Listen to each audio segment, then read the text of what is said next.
Hello, good morning. Welcome again to this second event of the conversation and the first conversation table. Strictly speaking, today we have the joy of having with us two professors who have worked and have a very specific position with respect to one of the most important topics about the proportionality test.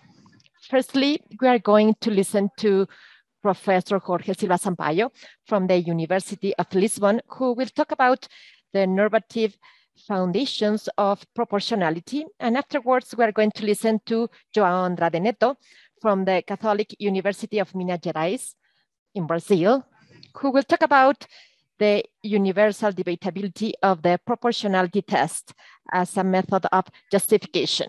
At the end of their presentations, I will ask the questions you write via social media or the wall, or Moodle, sorry. So without further ado, I give you Professor Silva Sampaio. Thank you.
And for example, these restrictions must be proportional. Of course, for example, restrictions must also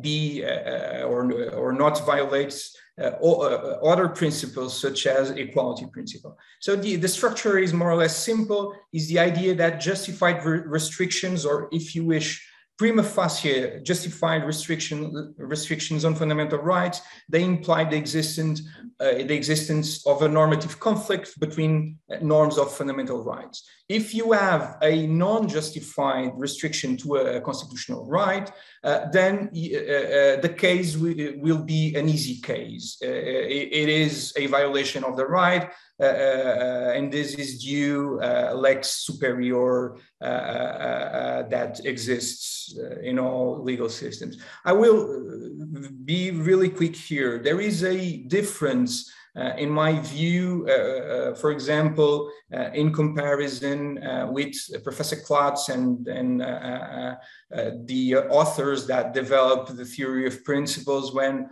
talking about balancing and proportionality.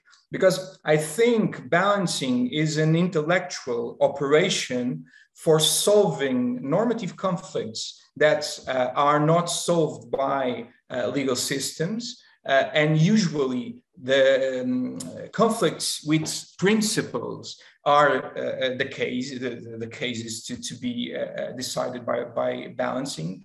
And proportionality, it's different from balancing because proportionality is a norm, and is a norm that governs or guides the operation of balancing. I will not talk about more specifically about this here, but I think there is this difference, and it will be important later in my presentation.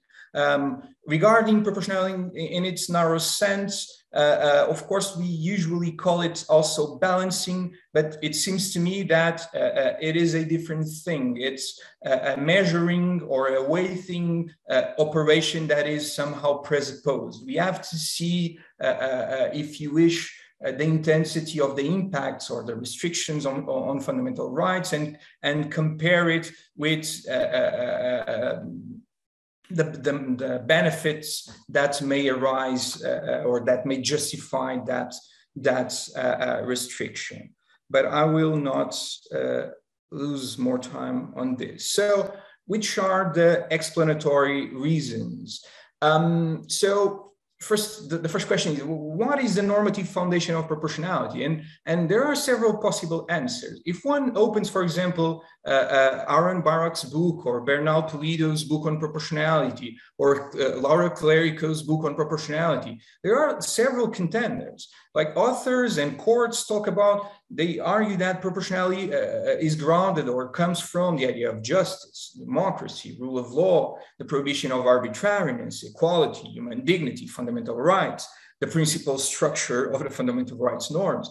And of course, we immediately may think that there is something wrong. It's not normal for a norm to have all these conceptual and normative connections with all these different concepts. So are there any contenders to exclude? I think if one, for example, defines in a more formal and specific way democracy and human dignity, we can dismiss them as these normative or philosophical foundations of proportionality. Why? For example, democracy, it refers in general to the way in which a certain community of politically organized agents exercises decision-making powers over itself. And consequently, proportionality does not result from, but rather it constitutes a limit to the exercise of democratic powers. Actually, many of the criticisms made to proportionality is that it is a counter-majoritarian norm or ideology or something like that.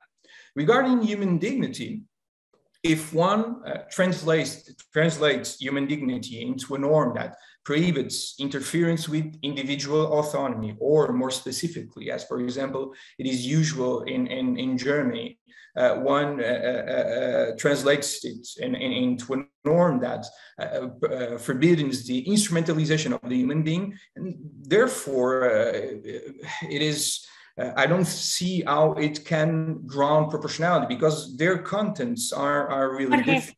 Jorge, sorry to interrupt you. Could you please pick the Spanish option on the little circle down in your screen? Okay. Because there is some kind of issue with the translation. So could you do that? So the Spanish option. The Spanish option. Great. Okay. Thank you. That's it. Yeah. Okay. So I hope, nevertheless, in spite of the problem that everyone listened and understood what I said until now. Of course, regarding democracy and human dignity, one can define them in a more broad way. And in that case, it would be possible to establish the conceptual connection between them and proportionality. Nevertheless, from this philosophical point of view,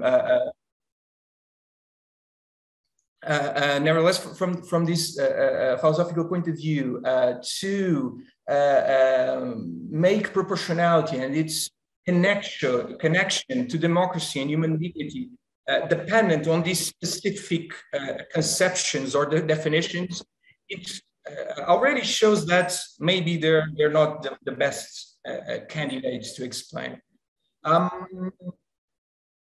Regarding equality, I think there is no doubt, I think, even if there are some situations in which both equality and proportionality applies, but equality is a norm that imposes equal treatment in conditions of equality, and therefore it also predicates a very different context.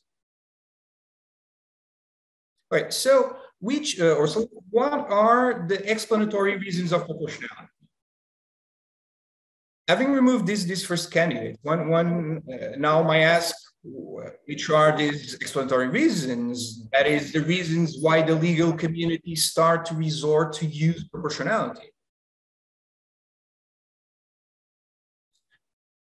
First of all, rationality is the main candidate. If one defines rationality as, for example, von Wright does, and also Robert Alexi, Alexi también in structural rationality and substantive rationality, la racionalidad estructural y racionalidad sustantiva.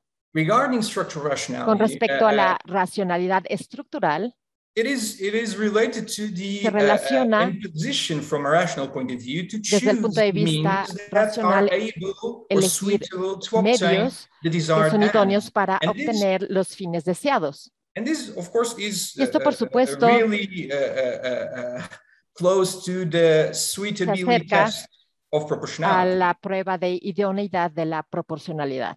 Regarding substantive con respecto a la racionalidad sustantiva, se relaciona con elegir lo que es correcto o bueno. Esto es, elegir la alternativa para la cual hay más razones. Y esto, por supuesto, se relaciona mucho con la proporcionalidad en el sentido amplio.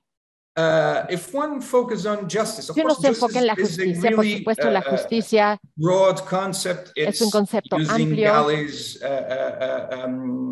usando el término de Galli, es un concepto disputado. Pero si uno relaciona la justicia con la igualdad, esto requiere proporción y una conexión clara entre ambos. Por último, la protección de los derechos fundamentales. Todo el mundo sabe que después de su reconocimiento constitucional, los criterios normativos empezaron a ser creados para identificar interferencias no admisibles a los derechos fundamentales. Y la proporcionalidad, como su nombre lo indica,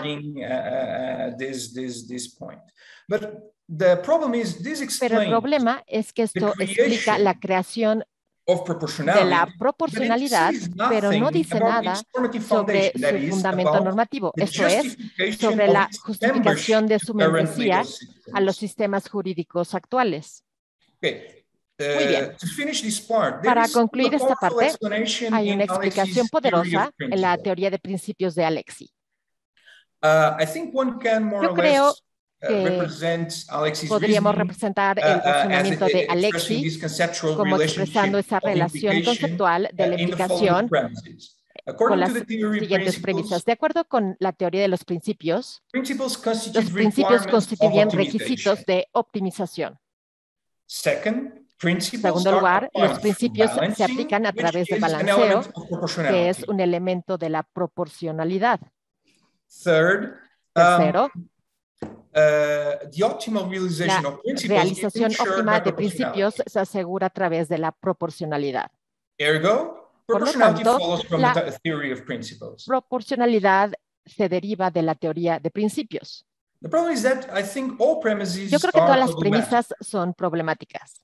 First, the premise one is Primero, problematic. la premisa 1 es problemática Because it is not certain that porque no principles constitute optimization. es cierto que los principios constituyen requisitos de optimización. There are different views Hay on the diferentes structure of puntos de principles. vista sobre In my la view, for estructura de example, los I principios. will not Imagínense, por address ejemplo, this point here, but no the voy a difference abordar between este punto aquí, principles pero la and diferencia rules, entre principios it is a y reglas structural es aspect of el aspecto norms, estructural de las but normas, it lies pero not in the idea of optimization, se but basa the en la idea idea de la of optimización genericity of the conduct, the y action that también is en la regulated by conducta, the en la norm. acción que está siendo regulada por la norma. Premise 2, La premisa I think is 2, false because yo creo que es falsa balancing porque is el an intellectual balanceo operation es una to operación solve all intelectual para conflicts resolver todos los that are conflictos unresolvable que no by the pueden legal system. resolverse And con this el means sistema that jurídico. Esto there can significa be conflicts between puede haber rules conflictos that entre las are not reglas solved by the que no se traditional resuelven norms of con conflicts, las normas and we will tradicionales de also conflictos need y por lo tanto proportionality to solve necesitamos them. la proporcionalidad para resolverlos. For example, there is the Por canonical ejemplo, example given by Alexander el ejemplo and que others dio regarding the Alexi traffic light con that respecto is in a front los of an army semáforos barrack that forbids to que stop in prohíben, front of the barrack. Of course, que if evitan que ellos se detengan. the traffic light Por comes supuesto, el red, semáforo it would be forbidden to se circulate. descompone. There's also Sería a muy conflict. complicado This is a rules seguir conflict, esto. and we Así need que, proportionality to solve it. And of course, y por I supuesto, already stated this point. ya hablé de Balancing este is an punto. intellectual El operation balanceo es una operación intelectual is a norm that guides it. para There is establecer preferencias normativas, mientras que la proporcionalidad es una norma que la guía. And premise Y third la is also premisa problematic, 3 probably es también false, problemática, because quizá since falsa, principles are porque not los optimization principios requirements, or no at son least requisitos de it is optimización, debatable that o al they menos es are. debatible. And because proportionality, Y it does como not la determine proporcionalidad the no inapplication of determina la principles, but it inaplicación de principios, establishes sino a que normative establece criterion of un criterio demarcation normativo de between demarcación constitutionally inadmissible entre and admissible inadmisible y results of admisible balancing. constitucionalmente. It seems that there are Parece all these problems with que hay all todos this. estos problemas Of course, con ello. let Por us now, supuesto, for the sake of ahora, argument, assume en that aras del argumento, all the premises supongamos are que todas true, las or at premisas least they are son not ciertas, false. They o are al menos no son falsas. conceptual premises, Son premisas and conceptuales. In a charitable way, let's assume De that they manera are true or caritativa, not, digamos or que not false. son But I ciertas think o the no falsas. conclusion Y yo creo that que la is implied by conclusión the theory of que principles, it does está not implicada por logically la teoría fall de los from the premises principios of the no reasoning. se deriva It seems lógicamente a por non las de las sequitur and premisas. a naturalistic fallacy. Parece un sequitur y una falacia naturalista. ¿Por qué? Porque la proporcionalidad es una norma y por lo tanto una conclusión normativa de la proporcionalidad se infiere de un conjunto de premisas factuales. Por esta razón, el fundamento de la proporcionalidad debe basarse en una premisa normativa so pena de violar la guillotina de Hume. Y creo que el problema está en la integración entre el balanceo de las normas que las regulan, que las guían.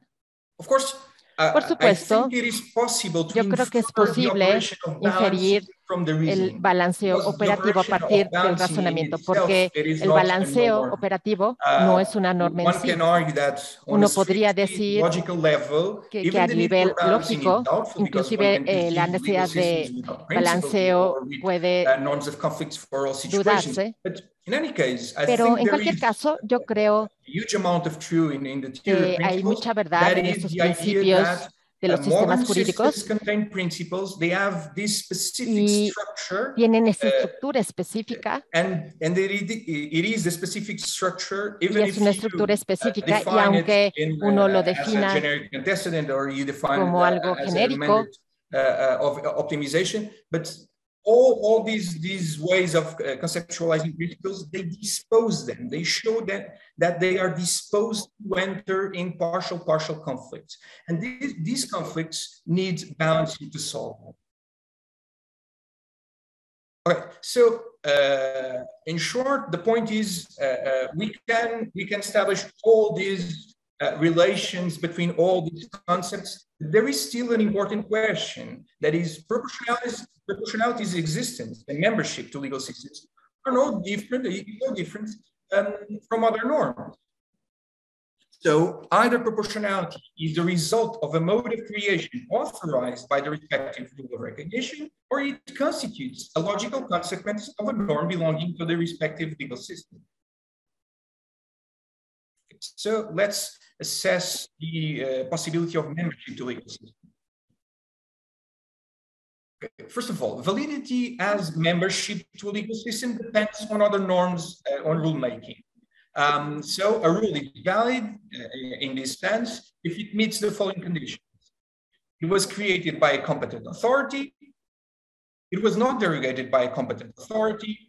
It is not in conflict with another valid norm for whose conflict the system may determine invalidity. For example, it happens when an ordinary rule conflicts with a constitutional norm. Consequently, membership depends jointly on admission norms and expulsion norms. From the point of view of the admission, the authorized modes of creation of legal norms usually is creation by competent legislative authorities, by customary law, custom, and by precedent. There is, of course, by precedent, it depends on the specific legal system. For example, common law legal systems admit precedent. Continental legal systems usually do not accept precedent as a mode of creation of law.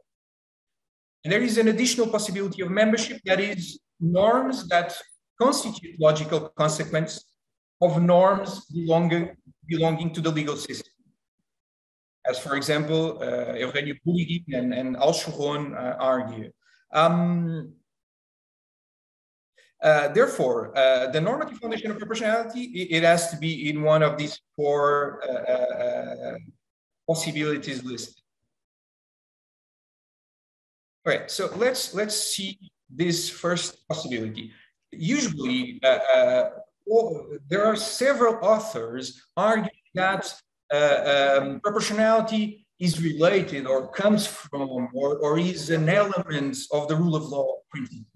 Like more traditional German authors such as Konrad Esse, Hirschberg, Deschling, also Barak, the German Constitutional Court, the Portugal Constitutional Court, they all argue this. But I think the only way that this could be, it will be if proportionality is a logical consequence of the rule of law principle. Okay. Again, there is a problem because the content of the rule of law, it is not clear. There is huge discussion on this. Let's assume in a more formal way that rule of law aims at guiding human behavior, thus imposing that legal norms are general, public, intelligible, clear, stable, prospective and not retroactive, consistent among themselves, do not prescribe impossible behaviors. For example, Haas and Celano argues more or less this. And therefore, one could argue that the rule of law can be translated into a principle that constitutes an imposition addressed to all public authorities to guide the behavior of agents through legal norms. Jorge, sorry again. From this point of view, for example, Jorge, argue that the principle of legal certainty, that usually, for example, in the Portuguese case, does not appear in the Constitution. But one could argue that It maybe is a logical, yes. Sorry again. Could you switch to Spanish? It is in that little circle. It is at Spanish. English. To English, please. Oh, okay. Okay. I think now Thank it's in English. Okay. So, where were I? Okay. So we could therefore translate the principle of legal certainty. The principle of legal certainty imposes generally the predictability of state action. And then it can perhaps be inferred from the rule of law. It would be, at least, I can envisage a reasoning for this. But I think the same cannot be said of proportionality, which prohibits the choice of legal rules and decisions that are unsuitable, unnecessary, and unbound, since this proportionality of deontic means is not intended to guide human conduct, but to negatively value the rules and decisions created by authorities that constitute excessive restrictions on fundamental rights. However, the previous conclusion is not problematic in those legal systems that expressly enshrine proportionality in their constitutional texts. And more recent constitutions, they're expressly enshrine proportionality. And therefore, in those cases, the membership of proportionality falls from the fact that it was expressly mentioned in constitutional statements that were produced in accordance to the respective rule of recognition, which confers competence to the constituent authority to create the constitutional text. But the problem is, what about the legal systems whose constitutional texts make no express reference to proportionality, even though this does not prevent courts using it in their decisions, and also the legal community in general from referring it as a norm of the system? And I think the answer usually lies in another authorized mode of creation of law, that is customary law. Okay, so the use, I'm almost finishing, the use by the legal community of the proportionality principle actually dates back to the German police administrative law of the 18th century as a limit to possible restrictions of the executive power on autonomy. And since then, particularly with the enshrinement of fundamental rights in modern constitutions, reference to proportionality have multiplied in jurisprudence and doctrine. In fact, proportionality was gradually and progressively introduced into judicial discourse by the German Constitutional Court since the 60s of the last century. And today, it is an unavoidable norm for the control of constitutionality and legality of deontic acts and the majority of legal systems, even though there are some legal systems that they don't mention, and for example, courts don't use proportionality, but different norms. A curious thing is that authors who refer expressly to the gradual and progressive judicial use of proportionality, such as Pavel Hollander, without being, at least it seems to me, aware of it, they are alluding to and demonstrating the fulfillment of one of the elements of the custom law, namely the reiterated social practice. So, usually, of course, there are discussion on this. I don't want to discuss that, but usually when we talk about custom, we argue that there are two different elements that can be, of course, then composed by several elements. The first one is the descriptive element, the existence of a reiterated social practice. And I think there is, at least in for example, continental legal systems and all and several other systems, there is unequivocal empirical evidence that the principle of proportionality is being used and has been used by the generality of the community of agents in a uniform way over decades and frequently and in a public way. And regarding the subjective or the internal element of custom, for example, sometimes we talk about conviction of obligation or conviction of normativity.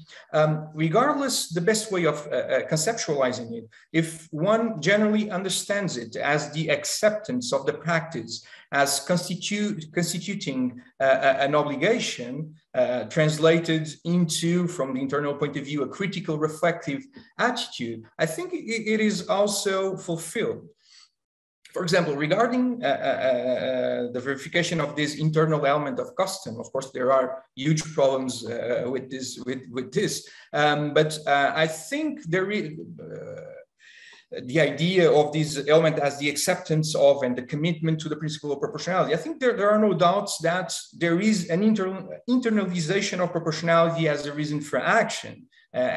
Qua reason for not exercising powers in a disproportionate way. Because one can identify a disposition to use the principle of proportionality by courts, for example, and all these authors, and also a disposition to criticize deviations from its content and to accept criticism in case of non-compliance. Actually, despite the most varied objections of proportionality, for example, Professor Klatt already talked about them, authors and judges rarely they reject completely the principle of proportionality per se. They usually criticize its excessive use in some domains, or they criticize a specific component of proportionality, such as proportionality in its narrow sense. Consequently, from the point of view of membership, according to secondary rules of admission to legal systems, the normative foundation of proportionality, in my opinion, and in the majority of legal systems, is custom. In different words, its validity qua membership was acquired in the majority of cases through customary law. A clarification is needed. Some authors, sometimes they claim that proportionality is a judge-made principle. Even so, the reference to the judicial practice of using proportionality is not intended to imply that the title of validity is reduced to judicial custom, but that such practice not only can contribute to the factual condition of the custom, but it often functions as the judicial recognition of the existence of a customary norm, that is proportionality. So the stated conclusion is not even disproved by the fact that the most recent constitutions expressly referred to proportionality, quite the opposite. In many of these legal systems, this use of proportionality was a normative fact that already existed in the past, which proves that the explicit constitutional inclusion was nothing more than the formal recognition of a norm that was already a member of the legal system. And this happens in different domains. For example, in the Portuguese case, now with the new administrative procedure law, it was expressly enshrined the principle of proportionality. But before that, courts and everyone was already talking about the imposition of proportionality. To finish, two more notes. So first, the conclusion. I think the normative foundation of proportionality is usually custom law, which has been greatly leveraged by jurisprudential practice, which also explains why proportionality has more recently started to being expressly stated in legal systems, but not without exception. The case of legal systems whose rule of recognition also admits precedent as a means of producing law, they can be an exception. For example, one can argue that the normative foundation of proportionality in the Canadian legal system was a judicial precedent that was constituted by the paradigmatic Supreme Court decisions, Big M, Drug Mart, and especially the Oaks decision. And thank you very much for your attention.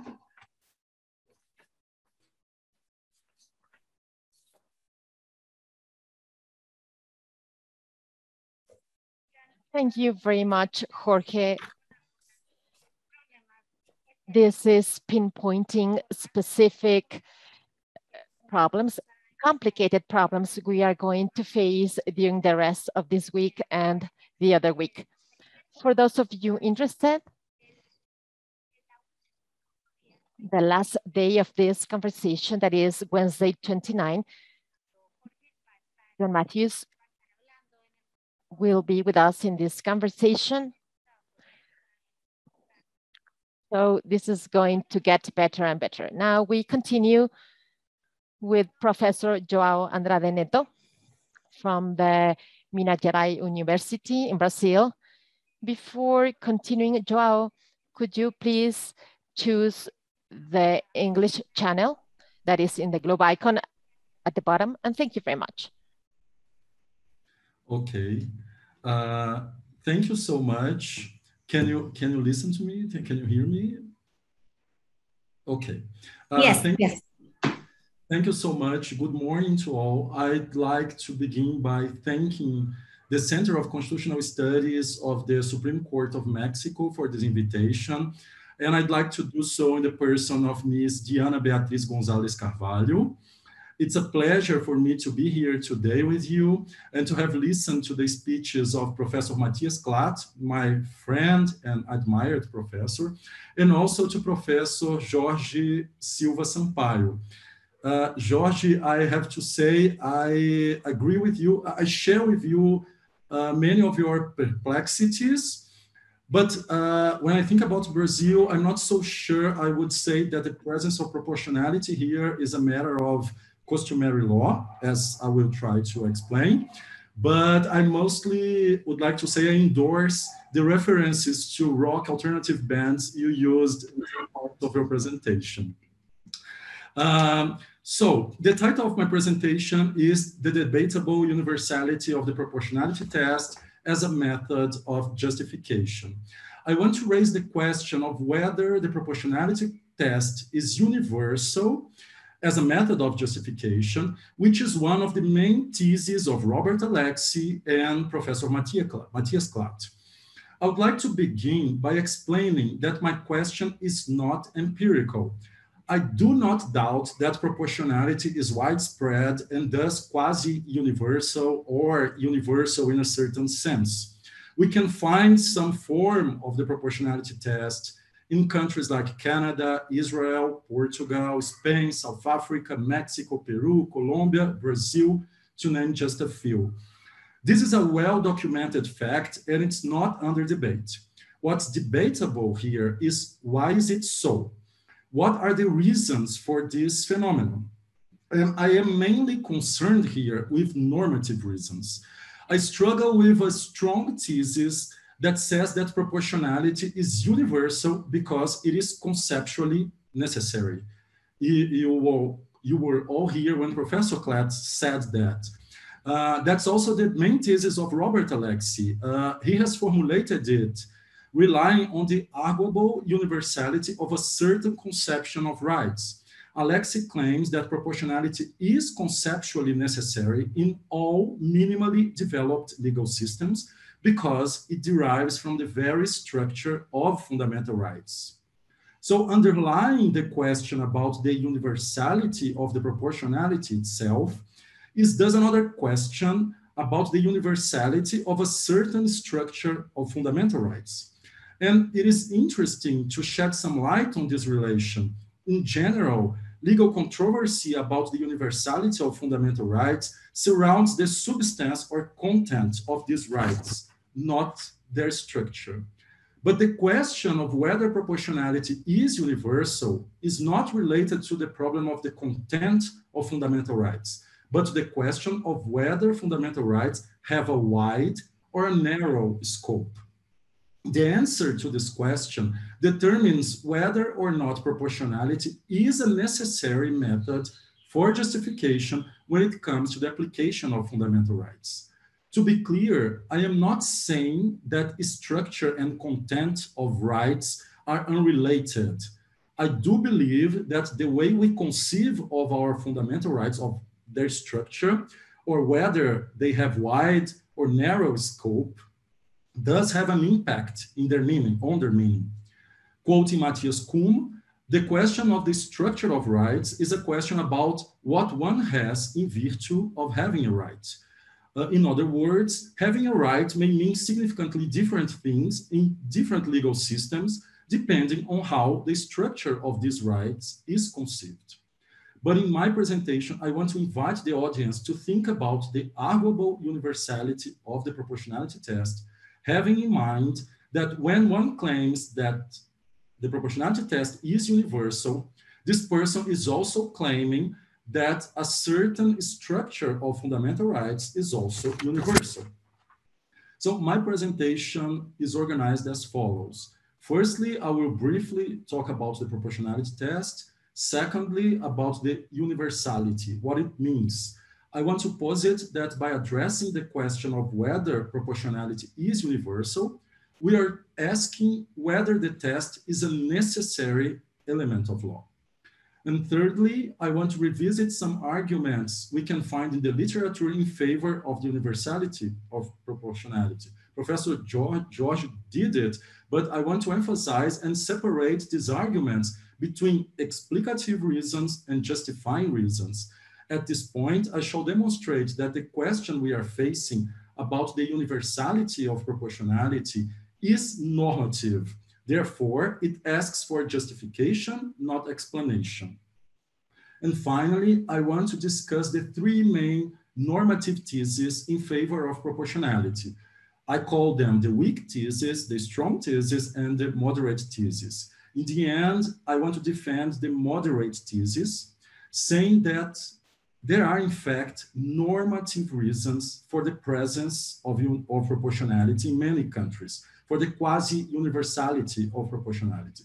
But these reasons are not conceptually necessary everywhere. That is, they are found on many countries now, but mainly due to the influence of German constitutionalism. But they are not essential elements of law. So it does not follow from them that things cannot be different or that we cannot conceive of the structure of our fundamental rights differently from what we have been doing. So let us begin. What is the proportionality test we are talking about? Proportionality, or the proportionality test, is not that abstract virtue or concept that simply recommends prudence or just proportion in decision-making.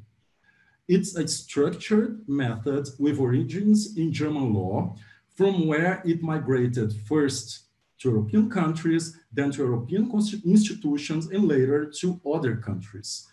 And that was due partially to the waves of democratization that followed the end of the Second World War. In some places, this test has 4 prongs or 4 subtests. In others, only 3, suitability, necessity, and balancing, as originally suggested by Alexi. These differences don't matter here for our purposes. And what doesn't matter either is that some courts emphasize subtests like suitability and necessity, others emphasize balancing. These variations are not relevant since we are still talking about the structured test that was created in German law and that helps us to structure judicial review. A second characteristic is exactly that the proportionality test is a method of judicial review. It is employed to assess whether or not a certain measure conforms to the Constitution.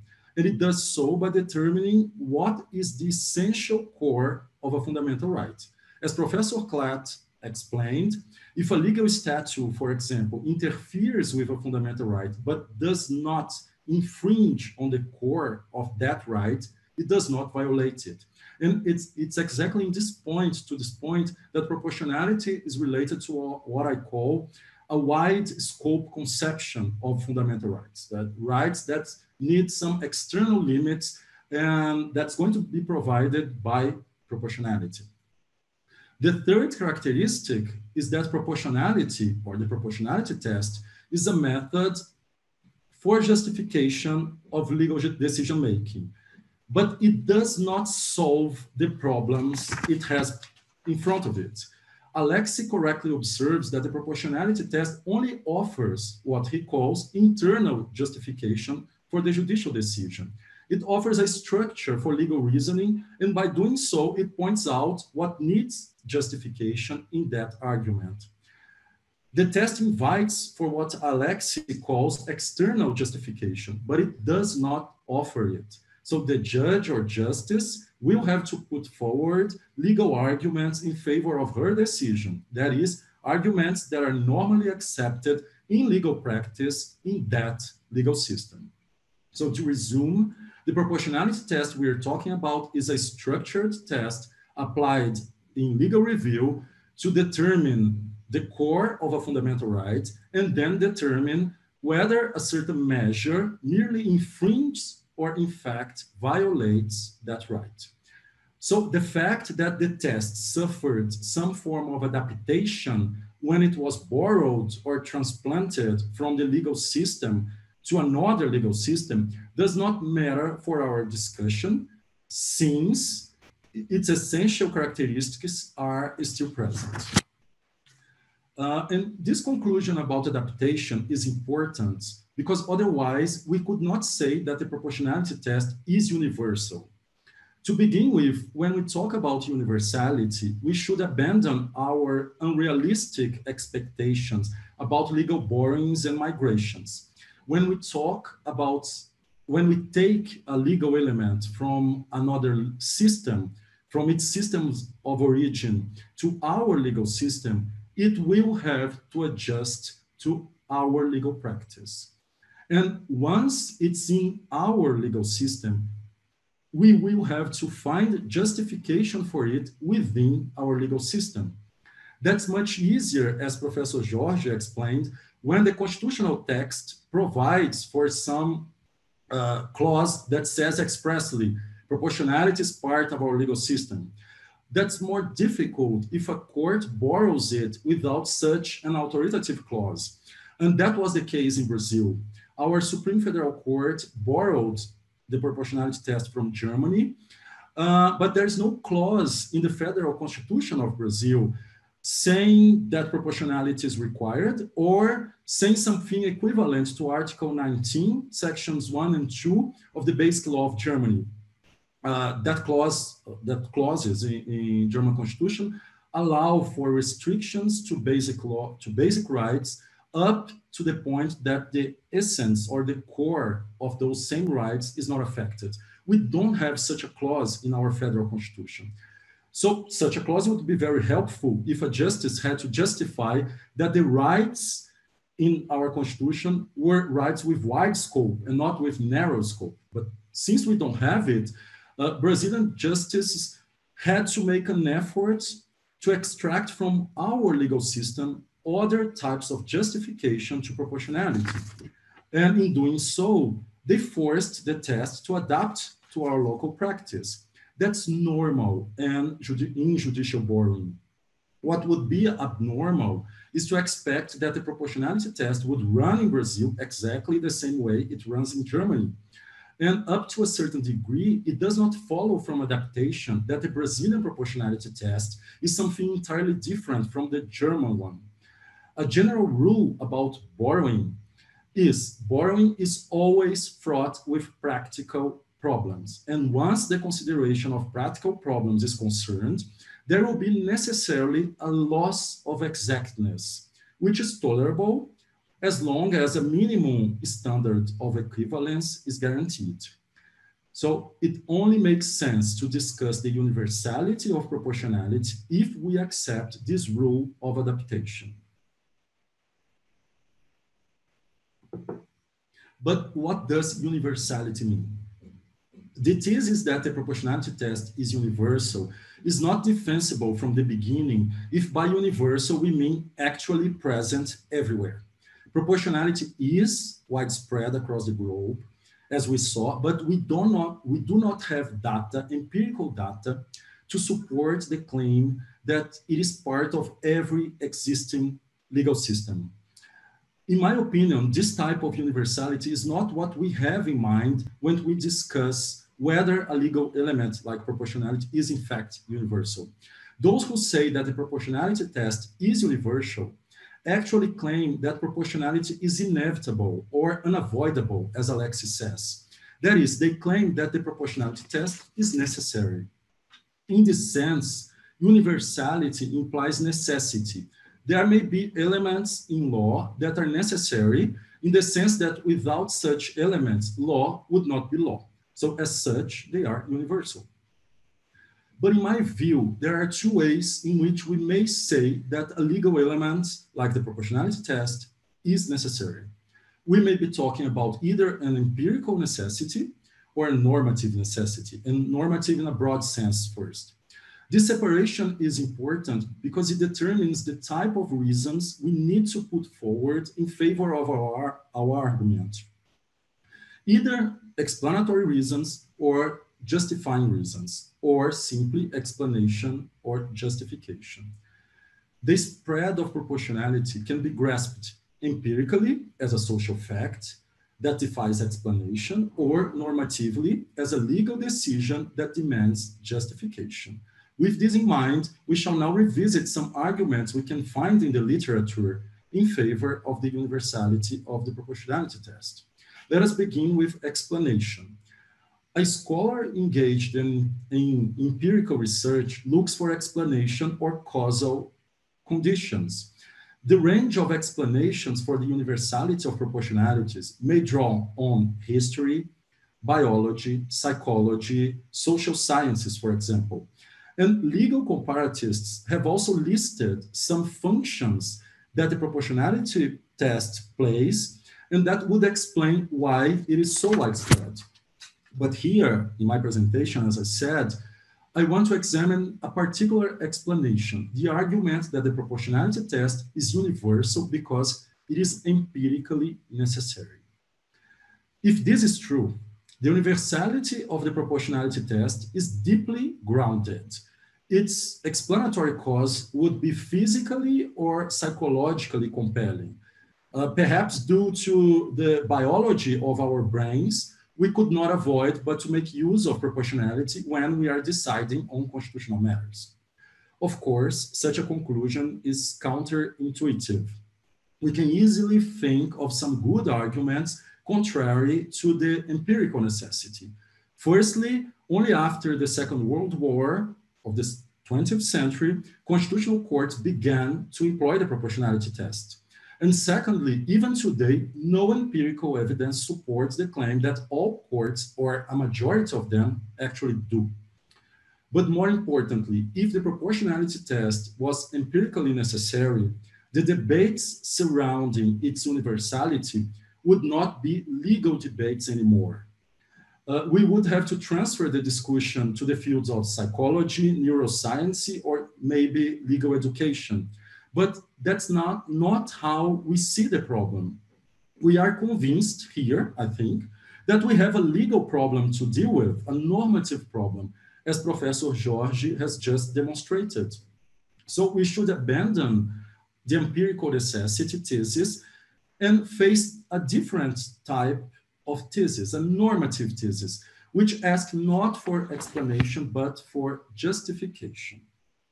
So, as we learned with Atienza, however relevant an explanation might be, it is not admitted in legal argumentation as a reason to justify a judicial ruling.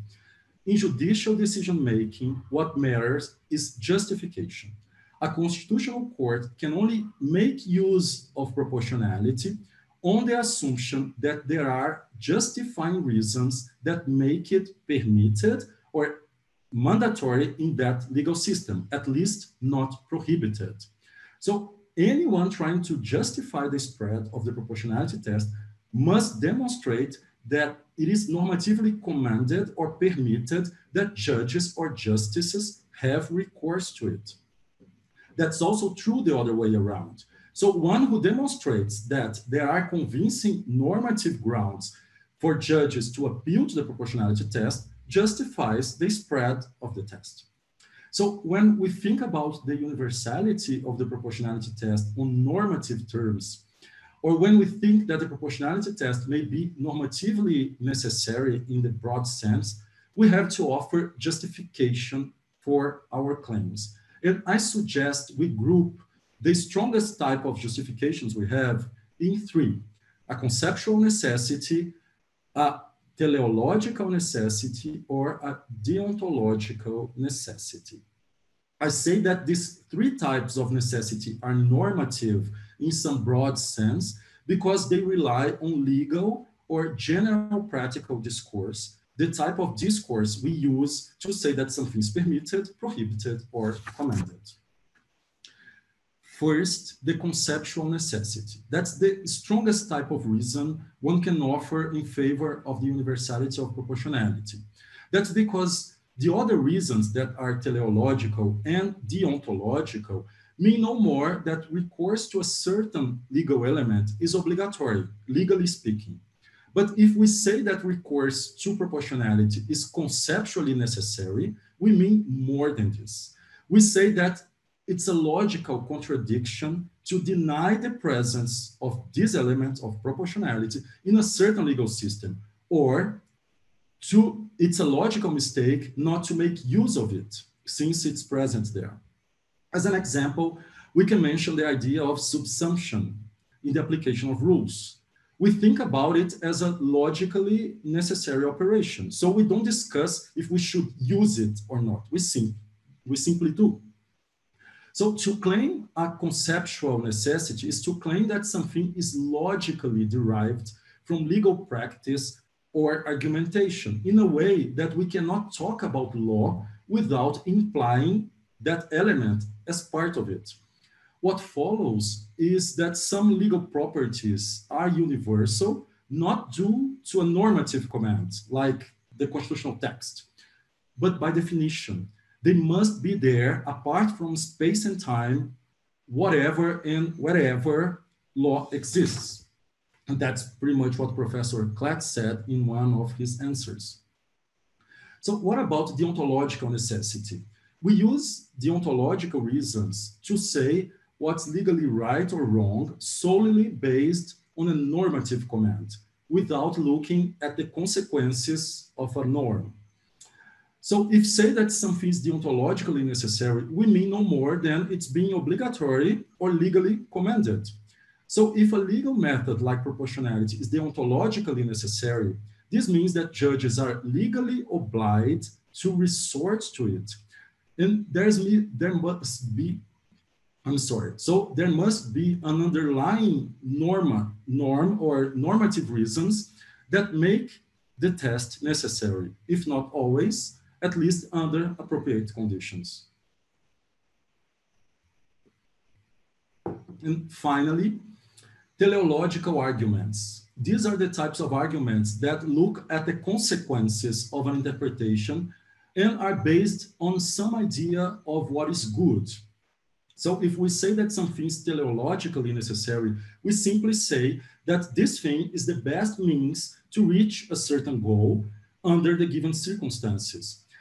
That's the weakest type of justifying reason we can formulate in favor of the universality of proportionality or any other legal element, because once we find another means that is also suitable for reaching the same goal and takes us less effort to do so, we would have to abandon the first one and start to use the new one.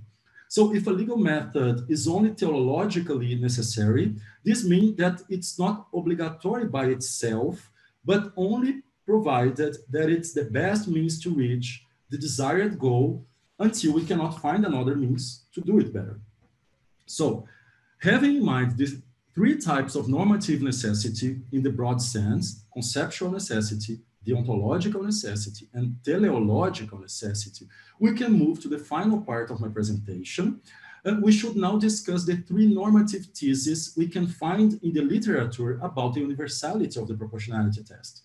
I will refer to these theses, as I said, as a strong thesis, a moderate thesis, and a weak thesis, and I will begin with the latter. According to the weak thesis, judges ought to have recourse to proportionality because the test is the best means to reach social goals that are made desirable by some legal norm in the country of destination. So the weak thesis is teleological. It says that something ought to be done to fulfill a norm, but it does not postulate the existence of a norm that directly commands the use of proportionality, and that can be immediately fulfilled when we use proportionality. Instead, it claims that some norm is indirectly fulfilled by borrowing proportionality because performing the test contributes to achieving a goal that was commanded by that norm. As Professor Jorge mentioned, there are some examples in the literature of this. I would like to emphasize Carlos Pulido, that claims that judges resort to proportionality test because they believe it enhances the effectiveness of fundamental rights. So the question is the weak thesis sufficient? Is it enough? For me, it's not, because it's only able to offer second order justification for proportionality and its universality. The validity of the weak thesis depends on demonstrating, firstly, that proportionality is suitable and necessary. A suitable and necessary means to promote a certain state of affairs, and this is an empirical assumption.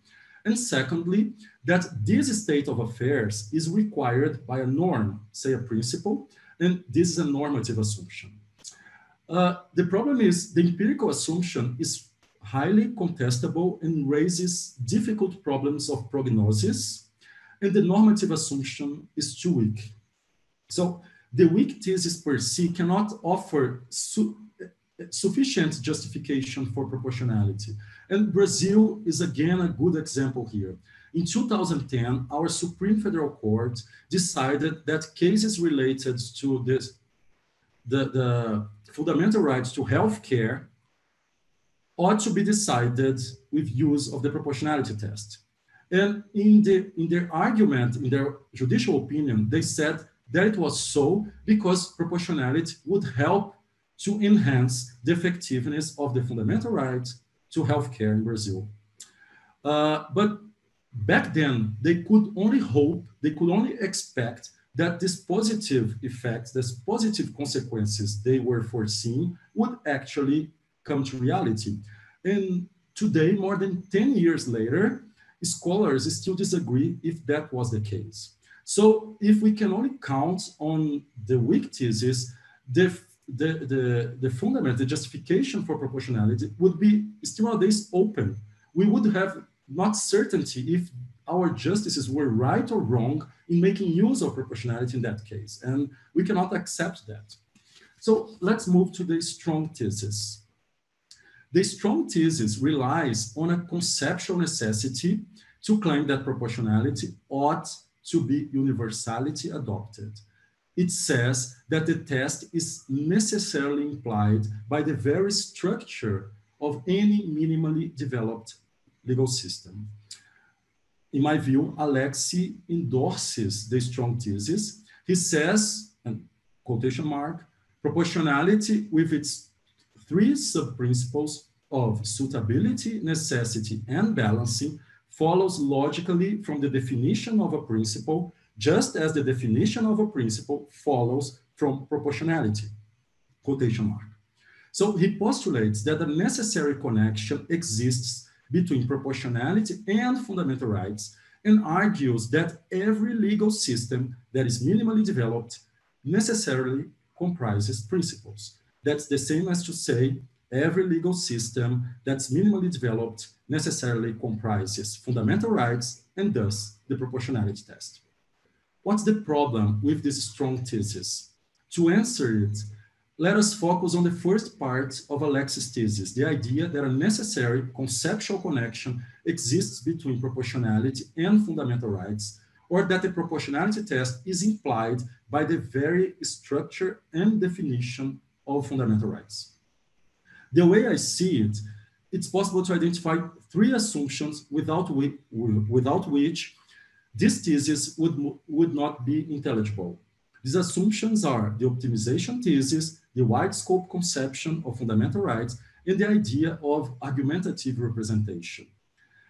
Alexi conceives of proportionality as an adjudicative method employed to solve collisions between principles, which result from the optimization thesis, to identify limits to fundamental rights, which results from the wide scope conception of fundamental rights, and to point out what needs justification in legal reasoning, which is a duty judges and courts bear due to their role as representatives of the people in legal argumentation.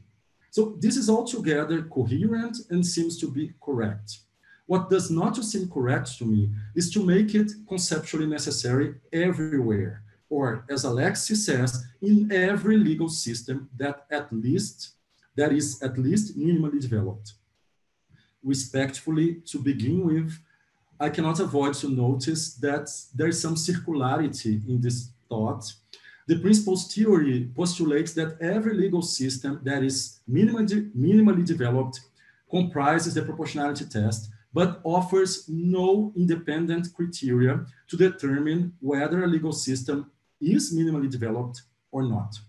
So I am led to think that the presence of proportionality is itself the criterion. In the end, what we have is something like every legal system that is minimally developed comprises the proportionality test because a legal system is not minimally developed because it does not comprise the proportionality test. But that's not the main point I would like to make against the strong thesis. I would like to level my criticism, my objection, at the idea of a necessary connection that is universal because it is conceptual, in the sense that we would commit a huge logical mistake if we deny it. My friends, I think we can agree that a conceptual necessity implies logical conclusions by definition, and I don't want to deny it. But it seems to me that when we talk about the internal logic of law, of a legal system or a legal practice, we are using the word logic in a meaning that's slightly different from when we discuss logic in mathematics, for example. And the difference lies exactly in the idea of a logic that is internal to social practice, in our case, law. The validity of a legal proposition depends on how three elements articulate. Logical correctness, yes, but also authoritative issuance and social efficacy. In practice, this means that a legal solution that would be conceptually correct under ideal conditions can be invalid due to real authoritative and social factors. What follows is that legal concepts carry not only logical implications, but normative and social ones as well. And Alexis says that. In other words, it is doubtful whether there can exist a strict separation between conceptual necessity and deontological necessity when we talk about law.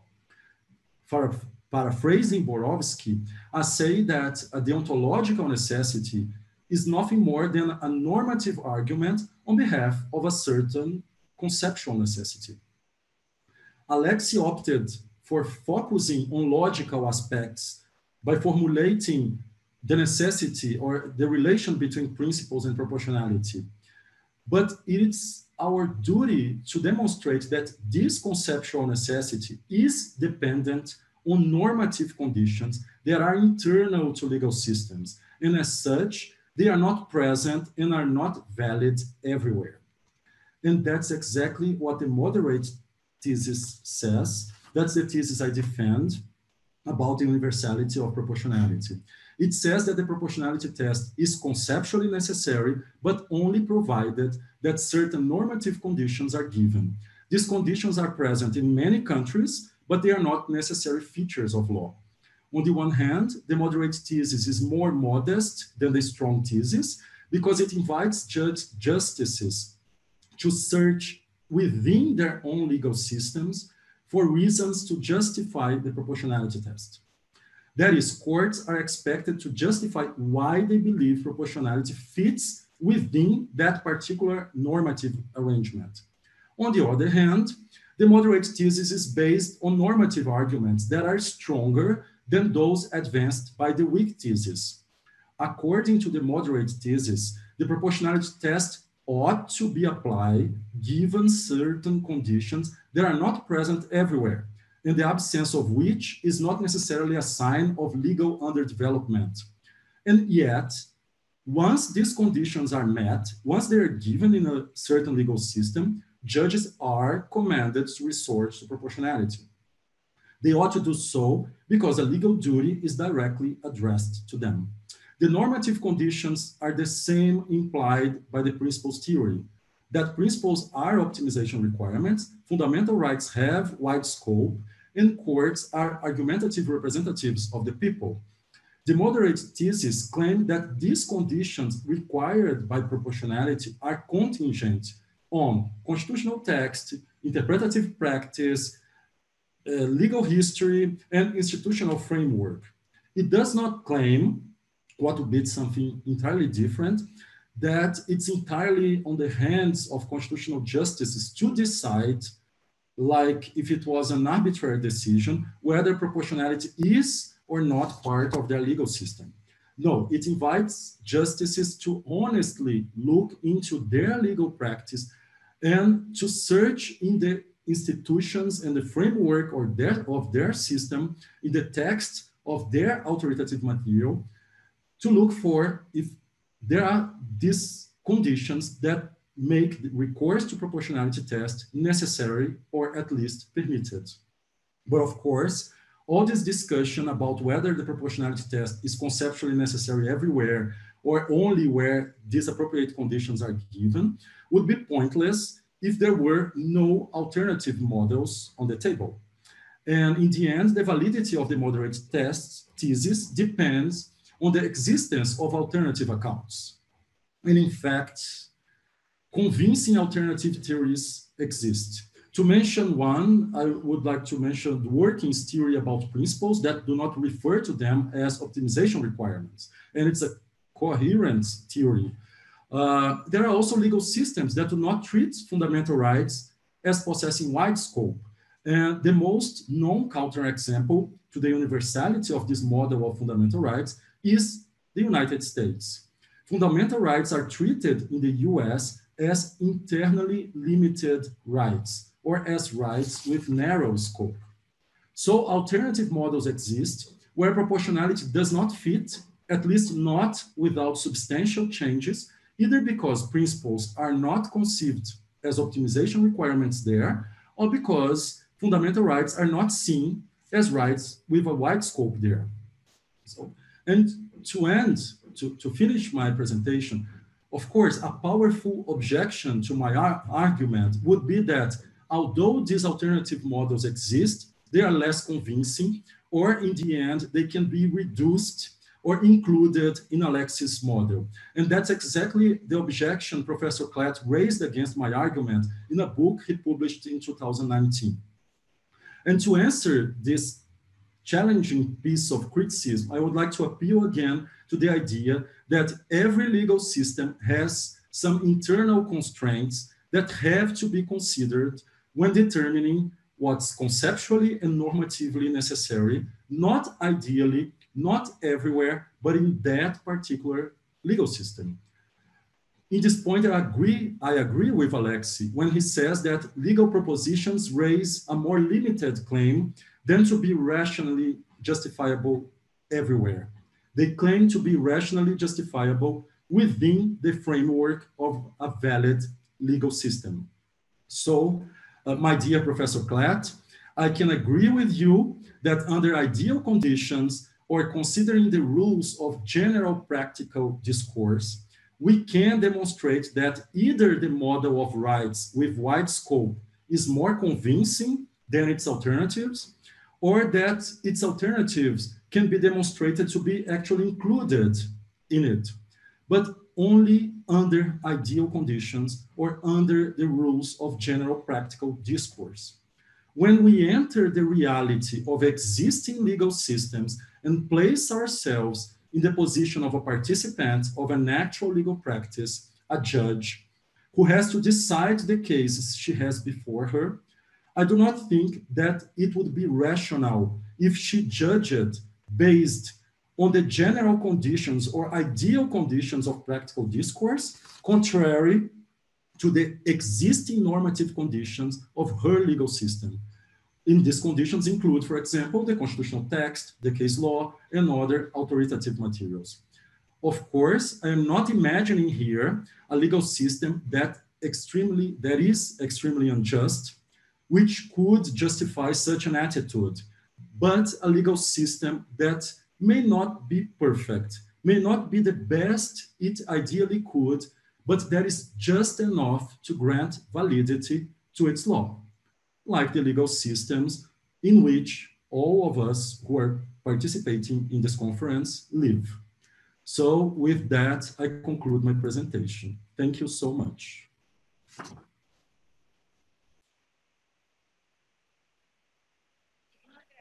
Thank you very much to both of you. I think this is a great point for debate with the conference we heard this morning from Professor Platt. So I'm going to ask the questions because the questions we are receiving through our social media are for both of you. I'm going to pose these questions in general terms, and then you may decide the specificity of your answer. The first group of questions come from those who are concerned about the philosophy and theory of law and their relationship with the constitutional allocation methods. One of the most general questions that we received is, what's the position of each one of you with respect to the possibility of having an analytical theory of law? As it is said in other places, like in the US or England, a general jurisprudence with respect to rights, or the problem of theories of law. If we can talk about the concept of law or the rights, and then continue advancing in consequences, logical consequences on how it should be awarded to the different realities. To summarize, to be more precise, analytical jurisprudence and the analytical theory of law is a plan that is sustained, or that broad universality in terms of legal theory, but also thinking about how law works in different places. That's the first question. And the second question has to do with what Professor Clark said this morning. Do you think that the test of proportionality, are there some characteristics whether the proportionality test is necessarily linked to the idea of what the connection between law and moral, or is it neutral? I think Jorge could say that a positivist theory, or defending from positivism, an idea of the test of proportionality, or should it be linked to a very strong idea of practical reasoning? So those are the two first questions in general. So please feel free to elaborate as you wish.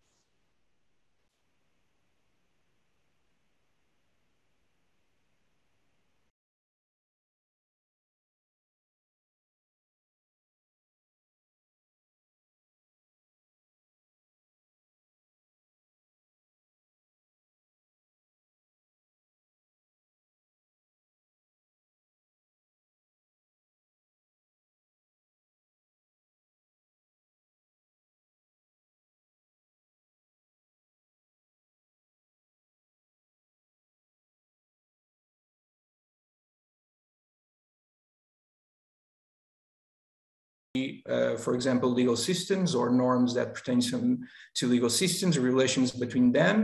So the point is only that, to describe something. Of course, then the object that it is being described, namely norms and also, for example, rights, they can be different because, For example, at least from a positivist point of view, that is one of the conceptions that try to explain the concept of law. Law, and more specifically, norms are contingent. And therefore, one can have different rights in different legal systems, for example. And this, I think, from a descriptive point of view, describes many things. A different thing is, for example, can we use analytical tools for describing or explaining the function of rights and fundamental rights more specifically, etc.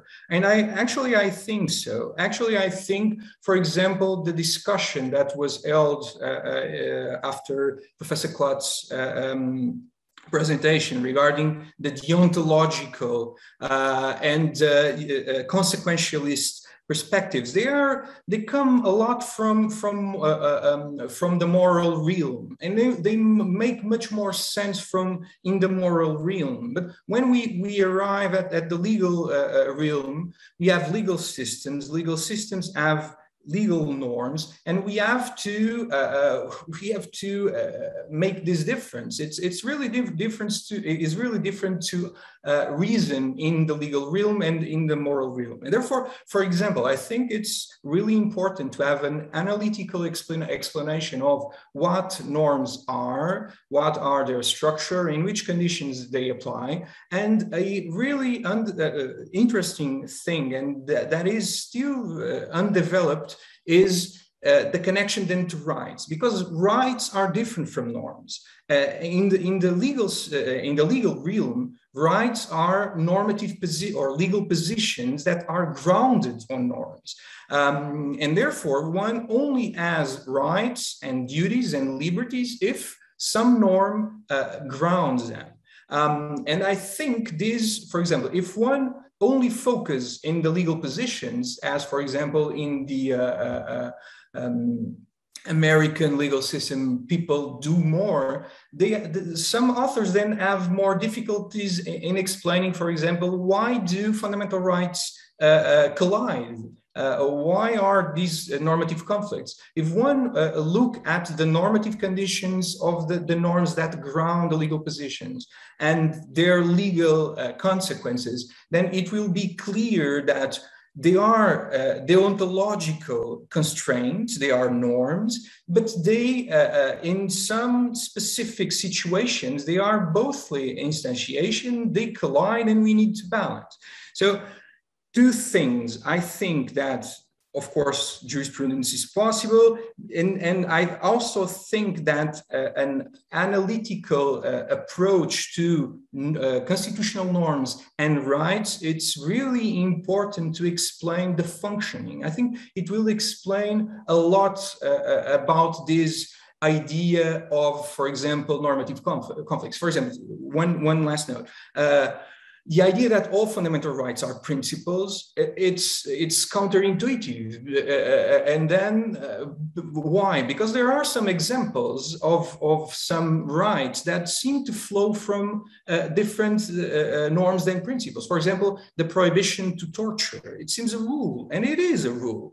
And if we look at their different structure, one can see the difference between, for example, freedom of expression and then the prohibition to torture, and why the prohibition to torture seems almost absolute, because it has a specific structure, a specific antecedent, and it does not enter the same conflicts that, for example, principles.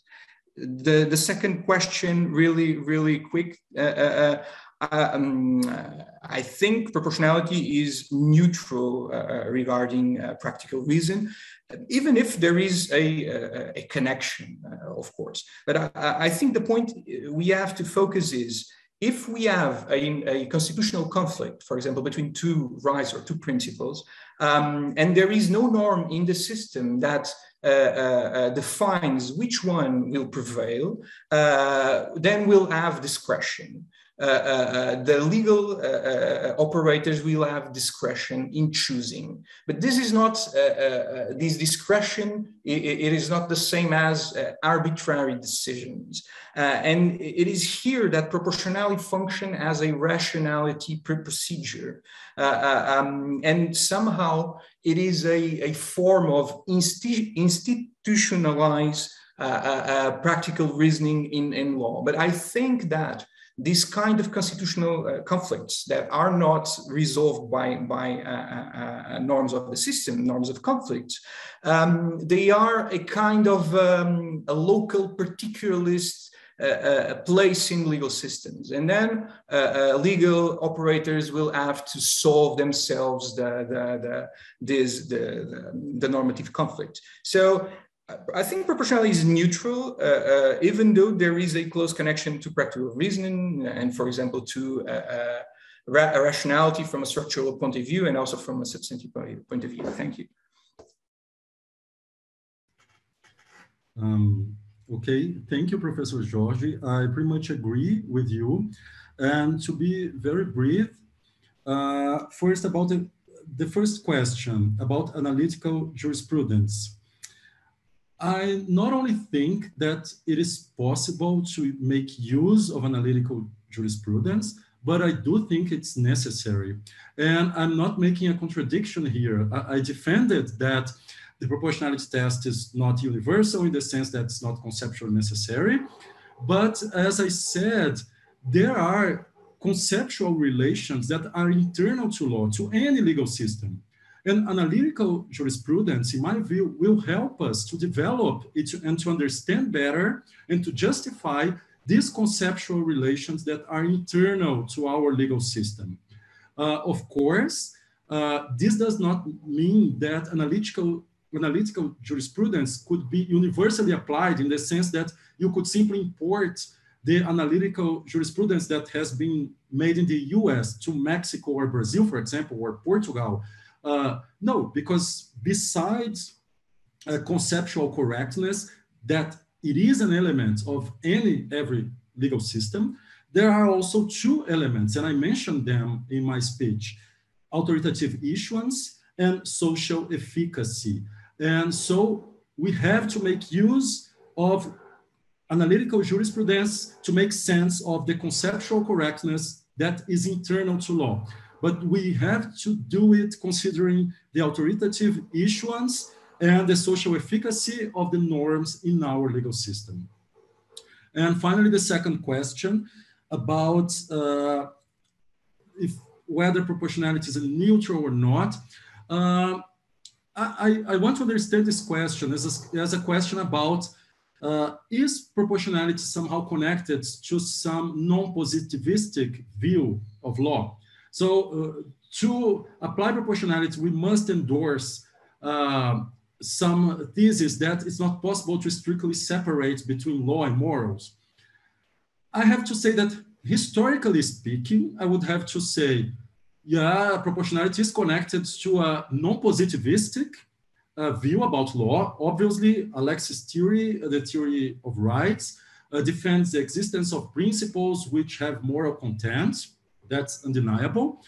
But thinking conceptually, I would like to say that nowadays, and that's a consequence of the neutrality of the proportionality test, you don't even need anymore the concept of principles as optimization requirements or as having moral content to justify proportionality. And that's why in my speech, I would prefer to emphasize, and I did it, in the wide scope conception of fundamental rights and not in the optimization thesis. Because let's suppose there exists a legal system where the notion of principles is unknown, but they have a constitution and they have rights in the constitution. So they have fundamental rights. So they can simply think of proportionality as a method for applying these rights and conceive of the collisions between these rights as simply collisions between norms or between rights, with wide scope.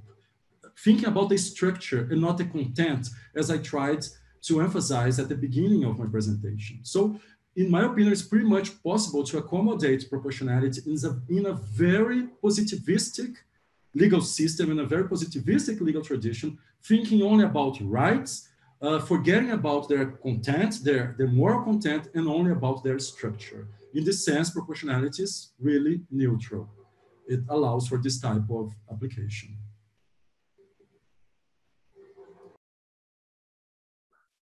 Muy bien, muchas gracias. Y la siguiente pregunta está vinculada con estas dos anteriores y es, desde hace algunos años es relativamente popular la discusión sobre si hay o no problemas irresolubles en el derecho, ¿no? Y hasta donde lo veo, la respuesta que ustedes le darían, digamos, a estas personas que están preguntando esto es, depende, ¿no? La irresolubilidad de un problema depende del contexto, depende de la historia y la tradición jurídica. Ahora, las personas que hacen esta pregunta como que presionan un poco el punto en relación con, parece que un problema irresoluble se da por falta de razones, ¿no? Porque la posibilidad de la razón jurídica, de la razón práctico-jurídica, de dar respuestas en cierto conflicto constitucional se agota, ¿no? No hay manera de dar respuesta. Esta persona pregunta si eso no será universal, si ahí no estará la universalidad del derecho, de la posibilidad de ofrecer razones, este es el límite en el cual se encontrarían todos los sistemas jurídicos y lo repito, en relación con los problemas jurídicos trágicos, irresolubles, como con toda esta literatura, y quieren saber ustedes desde su posición práctica y teórica cómo ven esa discusión.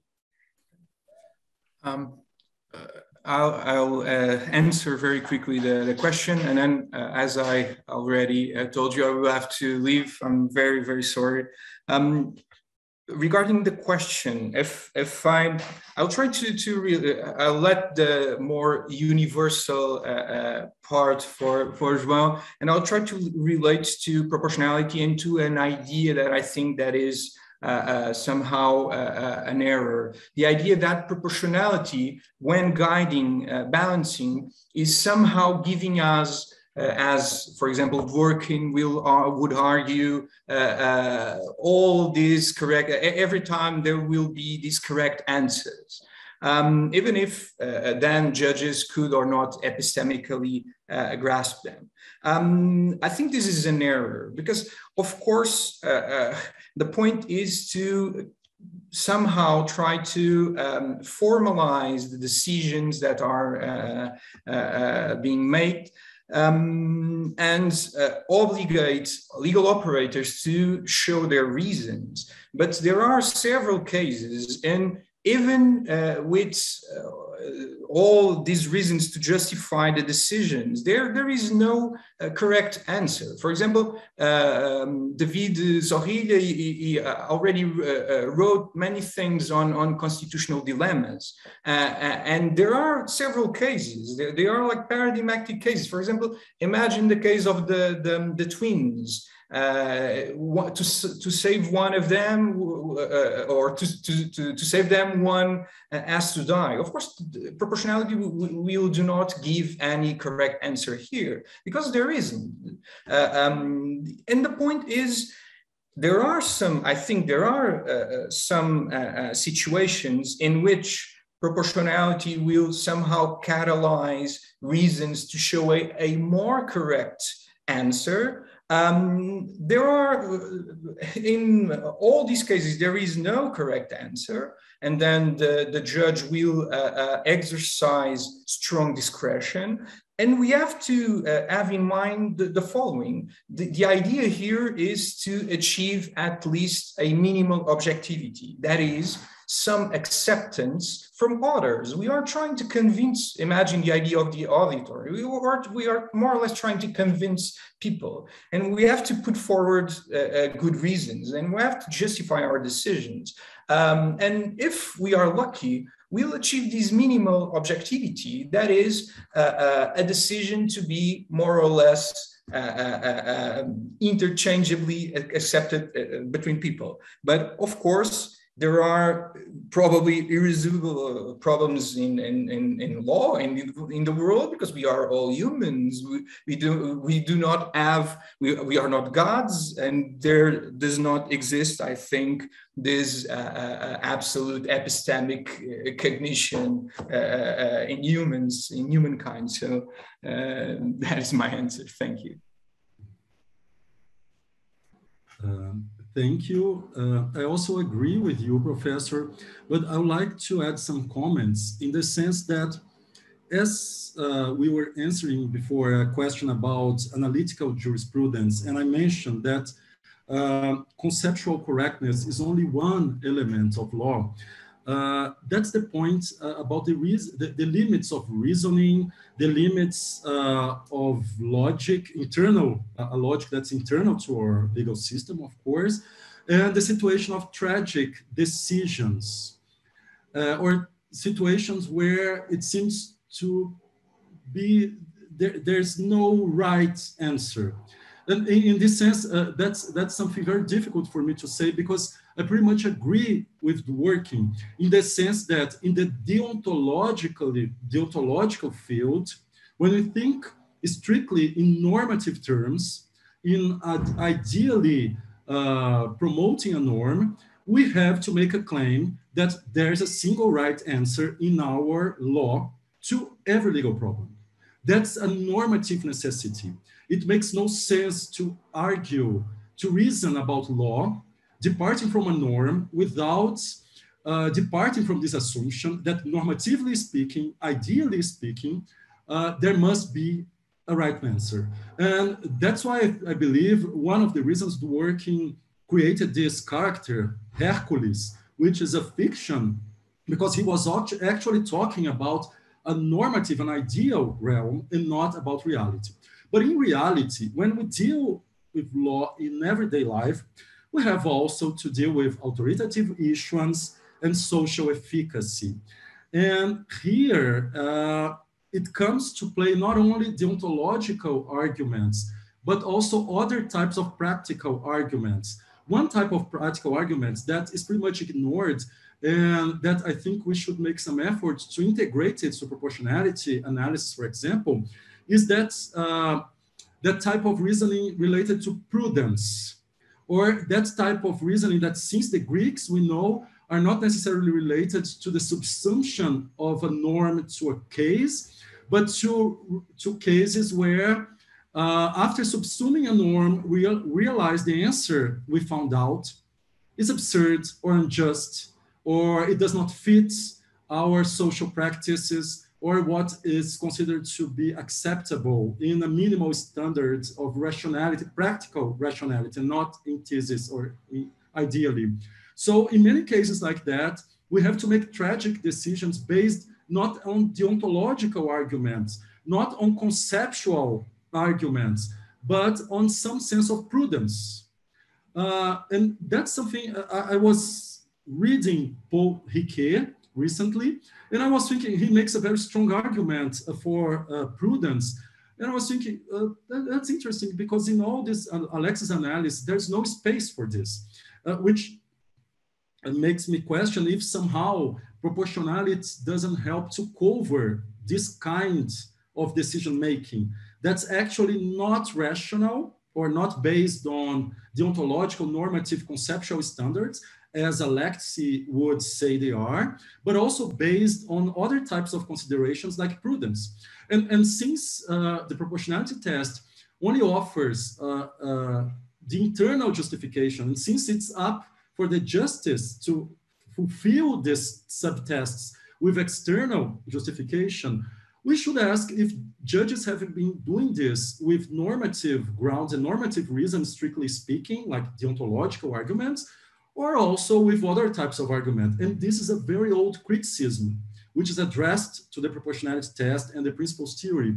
And in my opinion, Alexi has more or less trying to say, oh, but I haven't said that judges can do so. I say that they should rationally justify their decisions. Yes, he has said that.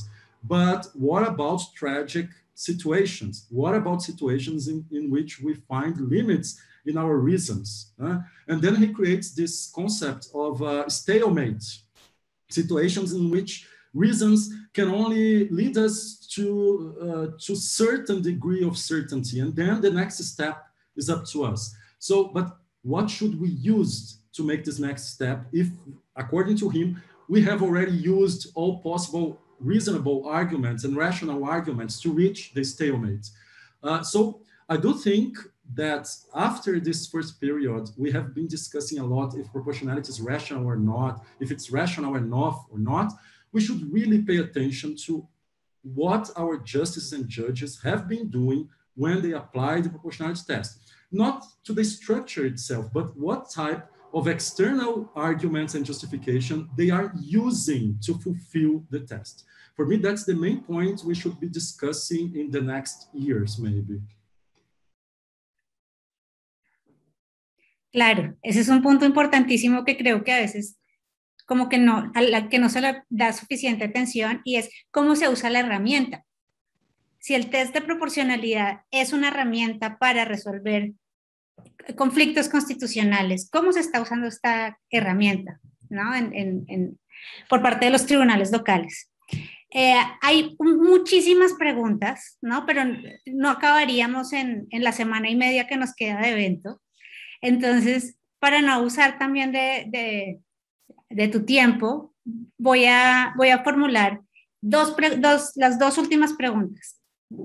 Una, que es gracioso porque antes de entrar a esta transmisión estábamos hablando de eso, y una pregunta que están haciendo muchísimo es si el test de proporcionalidad, tal y como se usa en diferentes realidades jurídicas, es apto para tratar problemas no judiciales. Entonces, si es una herramienta que sirve para resolver, por ejemplo, asuntos administrativos o otro tipo para tomar otro tipo de decisiones jurídicas, es la primera. Y la última pregunta que nos están haciendo tiene que ver con la posición de la Corte Interamericana de Derechos Humanos en relación con el test de proporcionalidad. Porque parece que en algunos fallos, sin el parece, en algunos fallos, la Corte Interamericana es explícita en relación con el uso del test para resolver, como la herramienta adecuada para resolver ciertos conflictos de derechos fundamentales, cómo está integrado y cómo se usa. ¿Ah? Entonces, ¿tú cómo crees que se acomoda esa práctica institucional, que no es solamente una discusión teórica, es algo que está haciendo una corte, y es algo que está haciendo una corte internacional en relación con los acomodos, los usos y las características que tiene el test de proporcionalidad en los diferentes países que están bajo jurisdicción de la Corte Interamericana? Esas serían las dos preguntas. Thank you so much. Two very difficult questions. I will try to answer them, beginning by the first. How can we say that the proportionality test, is it to be used only for judges or justices or constitutional courts or any other authority? I would like to say that historically speaking, the proportionality was created in administrative law in Germany in the 19th century. So at the beginning, it was obviously a tool, a method used for administrative decisions. But back then, proportionality had only the two first prongs in Alexis' view. So it was only a matter of suitability and necessity. So it was more or less cost-benefit analysis. And in this sense, I do think there's no problem if administrative authorities make use of the two first prongs of the proportionality test, if they make judgments about the suitability and the necessity of certain measure they have to decide on. But the problem here, and then I would like to change the question, is not the proportionality test, but balancing, the third prong. And then I will have to go back to my speech to say that as I defined the proportionality test as a method for judicial review, because it includes balancing, I'll have to say that no, administrative authorities, policemen, as we were discussing prior, cannot balance. Why not?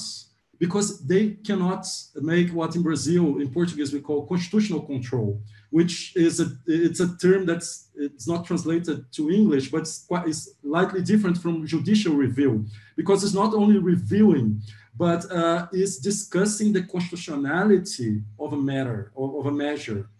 So only, in my view, there's an implicit premise that only authorities who are in charge or responsible or have the duty to proceed to constitutional review are allowed to balance constitutional principles. So in the extreme, we would allow for, and I was giving this example, a very famous case in Brazil where a policeman decided to arrest someone based not in the obvious interpretation of our criminal code, but based on some type of balancing he did and decided, okay, the Constitution commands me to arrest this person. That's for me, it's unjustifiable. So in general, without knowing the specific characteristics of Mexico, for example, I would have to say that only if in your country, according to your legal practice and authoritative material, other authorities are allowed to make this type of judgment on the constitutionality of measures, or they are allowed to balance. If not, only judges can balance. And the second, about the Inter-American Court of Human Rights. Yes, I think it's an inevitable move, especially if we consider that historically, how the proportionality moved from Germany to other European countries. It was through European institutions, to European courts. And we all know, we are all aware of the influence of the German constitutionalism in Latin America after the Second World War, and especially after the redemocratization in South America, case of Brazil, Chile, Argentina. And also because German constitutionalism was very influential in the constitutions of Spain and Portugal in the second wave of constitutionalization. And these constitutions had a huge influence in the constitutions of Brazil and other Latin American countries for obvious historical reasons. So for me, it's inevitable that some move like this, and also because the European courts themselves are very influential internationally, among other human rights courts. So it's going to happen.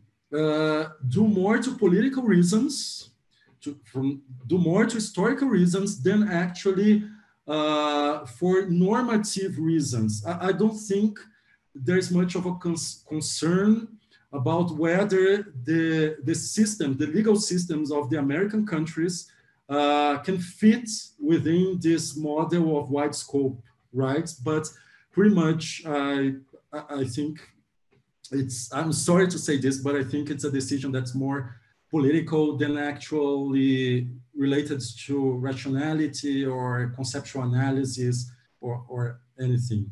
So I'm sorry, that's the best way I could answer your question. Muchas gracias, profesor Andrade. Y pues ya estamos llegando al final de este conversatorio que estuvo más que interesante. Quisiera saber si quisieras dar como una conclusión general, unas palabras de cierre, que puedes hacerlo en este momento. Yes, if you allow me, I would like just to say something I couldn't say in my speech. That's about the choice between the wide scope conception or narrow scope conception of fundamental rights. I do not think that's a choice without consequences. And it's not only a choice that we should make based on the influence or importance of German constitutionalism, or because the main philosophers of our time are saying that the wide scope conception of fundamental rights is the best conception of rights. I can understand historically why back to the 20th century, the Federal Constitutional Court of Germany moved its case law and started to think of their rights as wide scope rights. And I can clearly see that there are advantages in this, in the sense that it's somehow an open method of legal argumentation. It's somehow more adequate for plural societies. It invites individuals to formulate their constitutional claims in terms of interests, as Professor Klatt said, which is easier, which stimulates some type of participation and constitutional discourse of society.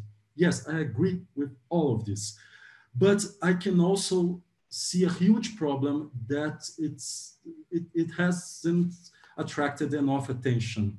And it's exactly a problem related to the fact that proportionality doesn't stimulate us, doesn't invite us to give definitions, to define the fundamental rights we have. And I think many questions you did to Professor Klatt were more or less related to this. So we should start the proportionality test thinking of freedom as something wide, general, abstract, like the freedom to do whatever one pleases or one wants. Yes, but that's the reason, that's the freedom we have as a right. It's like, is it even conceivable as a right? And the alternative methods used in the US, which was used in Brazil beforehand, invited us to begin by defining what type of freedom we have. So in this process, a very important subproduct that every judicial decision had, that it offered to society, were clear definitions of our fundamental rights, of the content of our fundamental rights. And so we had definitions of what freedom of expression was, freedom of action was, and pretty clear as possible. Of course, it was changing, it was being redefined, but it was there. We could make use of them in our everyday life when we argue about politics and about the societies, about our personal values. But the proportionality test does not invite courts to do that anymore. And what we have, and I can talk about Brazil, is a notable lack of this kind of consensus about the minimum definition of our most important rights.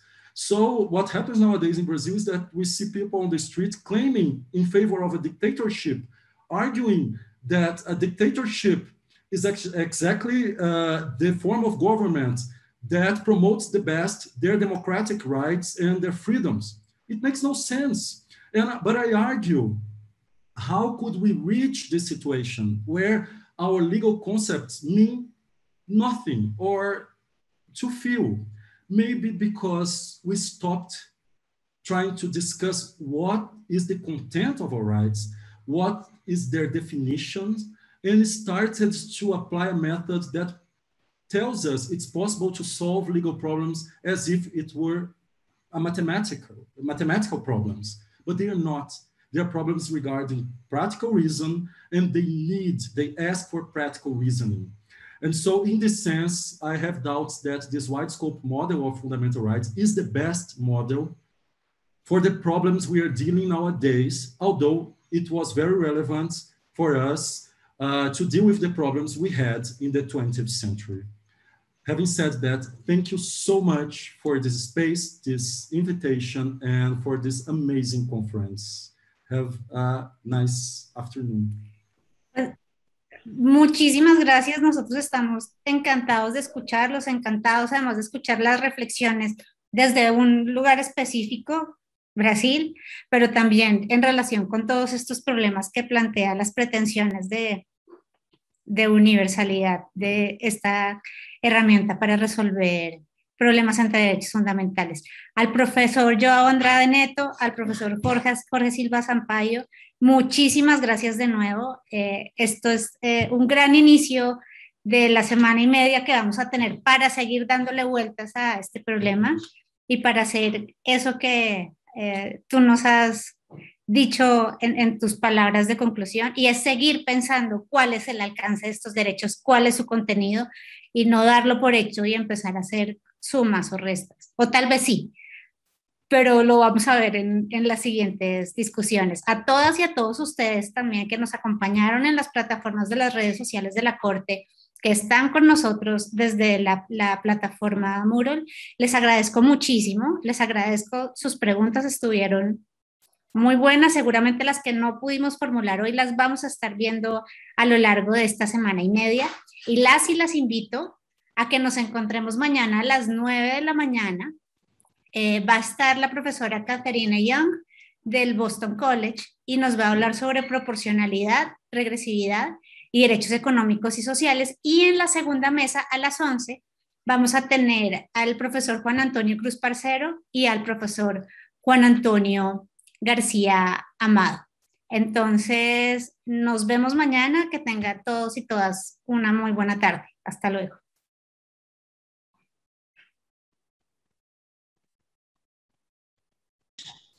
Listo, ¿ya están fuera? Thank you so much.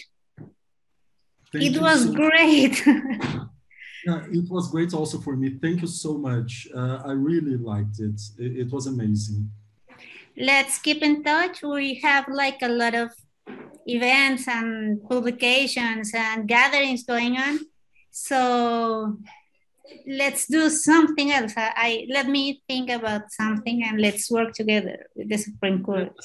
Of course, it would be great. I'm here and I really want to participate, to engage with your discussions more. And I think your center is amazing and it would be a pleasure for me to contribute for your debates, studies, or with anything. Thank you so much. Thank you so much. So see you later and stay safe. You too. You too. Bye. Bye.